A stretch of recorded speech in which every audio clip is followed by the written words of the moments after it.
¿La Iglesia Católica prohibió alguna vez leer la Biblia? ¿Por qué la gente en la Edad Media no leía la Biblia como lo hacen hoy? En realidad, la gente no tenía muchos textos a la mano porque eran difíciles de adquirir y solo tenían acceso a ellos algunas personas, especialmente monjes, sacerdotes y la nobleza de ese entonces. Las personas del pueblo no podían llevar en mano papiros grandes y en el caso de la Biblia no se podía llevar en cualquier momento toda ella, porque no solo era un papiro, sino eran muchos. Para poder transcribir la Biblia completa, lo tenían que hacer con la mano, lo que llevaba mucho tiempo a transcribirla, casi toda la vida de un monje. La mejor forma de portar la Biblia era aprendérsela de memoria. Por eso en ese tiempo se utilizaba con mucha frecuencia la mnemotecnia, que había sido creado aproximadamente en el siglo VI y V a.C. Estos sistemas para aprender la Biblia y otros textos de memoria dejaron de usarse con la aparición de la imprenta en 1436. Pues las personas ya no necesitaban memorizar textos largos para poder llevarlos a casa o trasladarlos a otras ciudades, sino que gracias a los libros se podían transportar en textos impresos.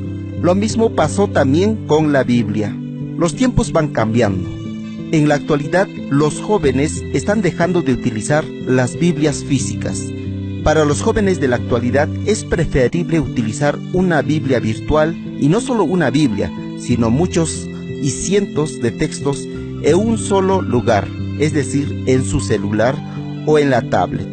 De aquí a unos años vamos a escuchar que los jóvenes ya no utilizan libros físicos, sino todo será de forma virtual. Especialmente los jóvenes cristianos católicos utilizarán en su mayoría Biblias virtuales.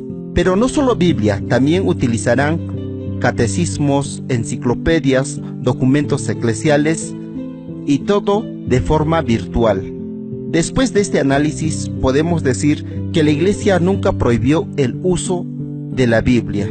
Lutero no fue el primero que tradujo la Biblia por primera vez, sino antes de él existían más de 20 traducciones en dialectos germánicos hechas por católicos, no protestantes, porque antes de Lutero, o sea 1516, se apartara de la verdadera Iglesia de Cristo, no existía ningún protestante. Ojo, la imprenta ya existía desde 1436. Estas traducciones eran desde la Vulgata realizada por San Jerónimo, que es un monje católico, pero muchas de estas no fueron aceptadas por la Iglesia Católica porque tenían errores. La primera traducción católica completa es de Dwight Reims en inglés, pero también traducida desde la Vulgata en 1610, un año antes de que fuera publicada la edición de King James Version. Pero antes el Nuevo Testamento ya estaba publicado en 1582 y fue utilizada por los traductores de King James Version. La versión latina llamada Vulgata estaba siempre libre para ser leída por cualquier persona. Te estarás preguntando, ¿por qué dejaron libre la versión latina si no hablaban latín? Era común que cualquier persona o campesino no vaya a la escuela. La sociedad aún estaba en un proceso de ir adquiriendo nuevas formas de entender la vida, y la educación no se escapaba de este contexto. Era similar a lo que había pasado con los judíos que tenían la Torá en hebreo, y si alguien quería leerlos, era necesario que aprendieran hebreo. Y si podía tener acceso las personas a leer la Biblia, no tenía mucha defensa intelectual para entenderla. Hoy la gente la tiene, en algunos casos hasta por demás, y se autoproclaman como únicos para entender la Biblia. Me refiero a los pastores protestantes y a las sectas. Herejías a partir de la interpretación personal.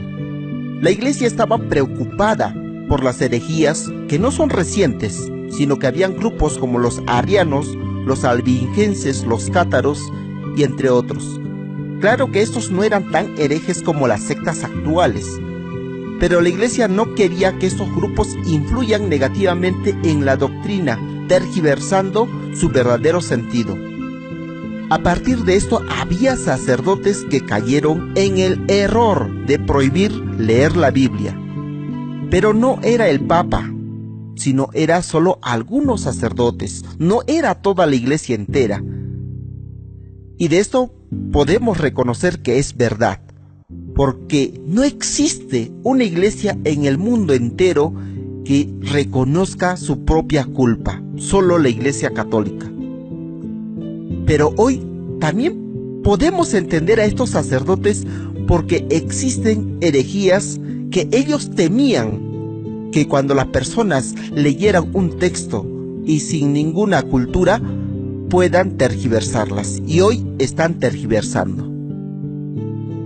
¿Los católicos encadenaron la Biblia? Algunos evangélicos acusan a la Iglesia Católica de encadenar las Biblias. Es cierto, la Iglesia Católica encadenó Biblias en la Edad Media y por la misma razón por lo que las empresas encadenan hoy sus directorios telefónicos para evitar que se las roben, solo por ese sentido. Nuevamente debemos recordar que cada Biblia era copiada a mano y tomaba la vida entera de un monje hacerlo. De acuerdo a los estándares de hoy, cada una de esas Biblias costaría probablemente $20,000. Se han registrado pruebas de 5,000 libros encadenados en bibliotecas, 11 protestantes y 2 católicas. Los reformadores en el mismo modo encadenaban sus Biblias en las iglesias y lo hicieron por lo menos durante 300 años. O sea, los católicos no estaban solos en esto de encadenar las Biblias. ¿Qué pasa con la lectura de la Biblia en la actualidad? En la actualidad cualquier persona tiene acceso a la Biblia. Ya sabemos que lo utilizan ahora en los celulares, en las tablets. Y no solo una traducción, sino muchas traducciones, hasta en mismo griego, en mismo hebreo. Debo reconocer que los hermanos no católicos nos ganan en leer la Biblia, pero como diría el ex pastor pentecostal, el doctor Fernando Casanova, el problema de los hermanos católicos es que no leen mucho la Biblia, y el problema de los hermanos separados es que leen mucho, pero la entienden poco.